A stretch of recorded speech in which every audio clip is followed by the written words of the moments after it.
이 문제는 처음에 봤을 때 뭐야 이게 이랬거든. 일단은 첫 번째, 수험생의 입장에서 어떻게 접근하는지만 알려드리고, 두 번째는 전문가적 입장에서 설명을 해드릴게요. 수능에 이런 게 나오면 어떡하느냐, 다 활용하고 있는지만 확인하시면 돼요. 무슨 말인지 알겠죠? 요거 애들이 나한테 질문을 너무 많이 해. 근데 내가 온라인 쪽에 질문 온 것도 몇 개 있었고, 애들이 막 계속 허블상수 얘기하던데, 얘들아 이거 허블상수 알 수 없어 이걸로. 알지요? 아니 왜냐면 정보가 너무 없어. 이 문제는 처음에 봤을 때 선생님이 뭐야 이게 이랬거든. 되게 이상한데 풀 수 있어. 근데 다방면으로 좀 알아봤는데, 일단은 첫 번째, 수험생의 입장에서 어떻게 접근하는지만 알려드리고, 두 번째는 전문가적 입장에서 설명을 해드릴게요. 알겠죠? 첫 번째는 수험생 입장에서는 여러분들 이런 문제가 나오면은 문제를 풀 수 있는 방법을 갖다 외통수로 준 문제야 이거는. 왜냐면 정보가 너무 없어요, 문제 자체. 거기 있는 정보를 다 써야 된다는 것만 여러분들 인지하시면 되거든요. 그러니까 차라리 그냥 깊이 있게 생각 안 하고 좀 아무 생각 없이 풀었으면 잘 풀렸을 문제야 이게. 왜냐면 어차피 시간차 주고 거리차 준 거거든요. 그죠? 일단은 여기에서 여기로 가면서 우주가 팽창을 했죠? 이게 뭐 어느 시기인지도 몰라요 지금. 그죠? 시간도 10에 15승초만 주고, 그리고 거리도 R1일 때 거리 주고 R2일 때 거리 주고. 물론 지금의 우주의 크기로 역산을 하면 이때가 어떤 시기인지 알 수 있는데 시험장에서 알 리가 없잖아 우리가. 그지? 그러면 여러분들 이거는 풀이 방법이 그냥 외통수다.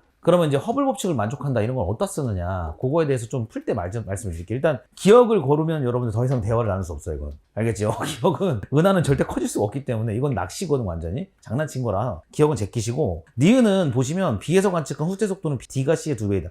이게 바로 여러분들 허블 법칙을 만족한다를 쓰는 거야. 그러니까 허블 법칙을 만족하기 때문에 얘가 거리가 그냥 2배인 거예요. 그래서 니은이 맞는 겁니다. 그러면 디귿은 Z값 구하는 거죠. 보자마자 아셨죠? 이게 Z가 람다 제로분의 델타 람다, 람다 빼기 람다 제로니까 요거 구하시는 건데, V는 CZ를 갖다가 써라. 그러니까 이거밖에 못 쓰게 만들어버린 거야, 문제에서. 이렇게 되면 여러분들 얘를 구하라고 했는데 어차피 얘는 상수니까, 그죠? 그러면 V를 구해야 될 거 아니야? 그럼 V를 구할 수 있는 방법이 한 개밖에 없어요, 이거는. 왜냐면 시간차분의 거리차로 구할 수밖에 없어요. 그래서 V 값을 구하실 때 이게 1.01배라고 줬기 때문에 지금 R2가 R1에 대해서 1.01배라고 줬거든요. 그럼 이게 R1을 지금 줬잖아, 거리를. 그죠? 10의 19승. 그럼 얘네들이 10의 17승이 되는 거예요. 그러니까 늘어난 길이가 10의 17승 킬로미터만큼. 왜냐면 0.01배 늘어났으니까. 그죠? 그거 100분의 1이 늘어난 걸 가지고 시간 변화량분의, 속력은 시간 변화량분의 거리 변화량, 이렇게 하면 그냥 딱 떨어지는 문제를 낸 겁니다. 그래서 이걸 보시면은 이게 시간 변화가 지금 10의 15승초분의 거리 변화량 주는 건데, 얘가 10의 17승이 나옵니다, 이게 변화량이. 그래가지고 이게 이제 100으로 딱 떨어지거든.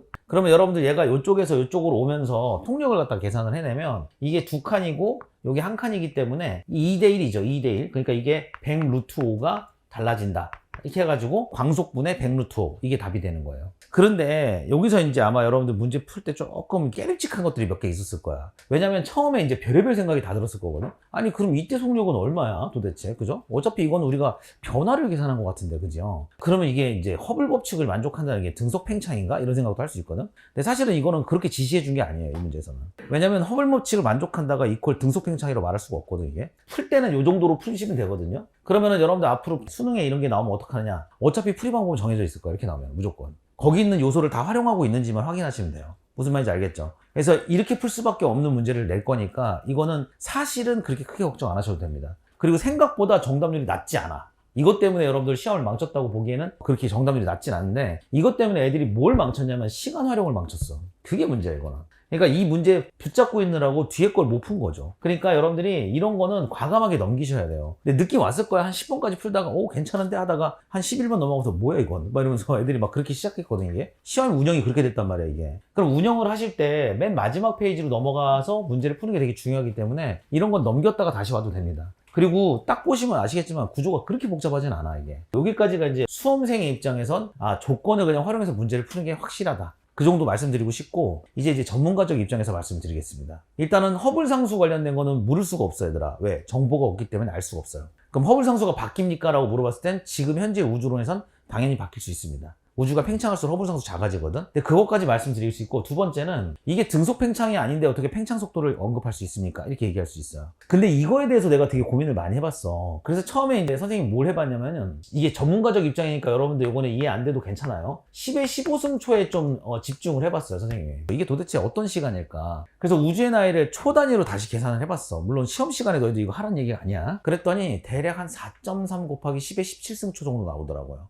계산기로 했어요. 나눠보면 한 430분의 1배 정도 됩니다. 그래가지고 내가 이거를 주변에 이제 물리학 공부하시는 분들한테 물어봤더니 이 문제 이제 모르지 아예. 그 물리학 박사들은 이게 평가 문제인지 모르는 그런 상황에서 문제 뭐 있다고야 이러는 거야. 그래가지고 내가 평가 문제 뭐? 뭐 이런 거야. 그래서 그때부터 설명을 해주는데 시간을 보더니 딱 얘기하더라고. 찰나의 시간이네 이러더라고. 찰나의 시간이라는 건 뭐냐면 430분의 1밖에 안 되는 시간은 사실 시간 간격이 의미가 없다는 뜻이에요. 그러니까 평균 속도로 이게 얘기를 할 때 여기서 이게 아마 내 생각에 많은 지구학 선생님들이 이거 갖다 이의 제기를 할 것 같아. 나는 당연히 안 할 거예요. 왜냐면 선생님은 옛날에 실제로 중복 정답을 끌어낸 적이 있었어. 내가 먼저 얘기해가지고. 근데 그냥 고생만 하더라고. 구평은 아무런 의미가 없어. 수능에서 만약에 이런 거 있으면 내가 죽자사자 달려들게 얘들아. 굳이 그럴 필요 없이 수업에 집중하는 것이 낫거든. 그래서 이게 잘못됐다고 만약에 하더라도 아마 내 생각에는 이거는 반론의 여지가 있어. 이것 때문에 시간이 너무 짧아가지고. 그러면 이제 우리가 여러분들 예전에 뭐 물리 시간에 배우던 뭐 수학 시간에 배우던 간에 ST 그래프 있잖아. 이렇게 시간 거리 그래프 알죠? 이 그래프를 그릴 때 T1과 T2의 시간 간격을 갖다가 이렇게 놔둔 다음에 이제 이런 생각을 해볼 수도 있어. 이렇게 해서 얘가 이게 우주 공간이 시간 변화량분의 거리 변화량 이게 속력이잖아 어차피. 그럼 선생님 이런 식으로 평균 속도를 쓰는 겁니까? 라고 질문을 할 수가 있단 말이야. 근데 이 간격이 너무 좁기 때문에 우리는 접선 속도랑 비슷한 개념으로 들어가야 돼 이거는. 그래가지고 거의 접선 속도로 계산을 하는 거나 마찬가지인 거야 이게. 알겠죠? 그래가지고 이 문제에서는 내 생각에는 반론을 펼쳐도 아마 그쪽에서 이렇게 방어를 할 가능성이 높다라고 생각을 합니다.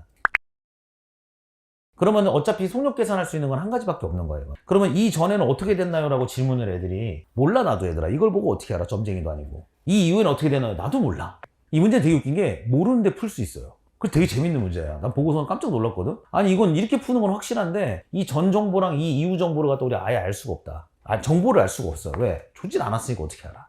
그치? 그래서 애들이 허블 법칙을 만족한다 가지고 디귿을 푸냐고 얘기하는데 나는 그렇게 생각하지 않아. 오히려 니은을 풀 때 허블 법칙 만족한다가 필요하고 디귿을 풀 때는 그냥 조건 갖다 푸는 것밖에 없어요. 아시겠죠? 그러니까 수능에서 이런 문제 맞닥뜨리면 안 풀리면 넘어가더라.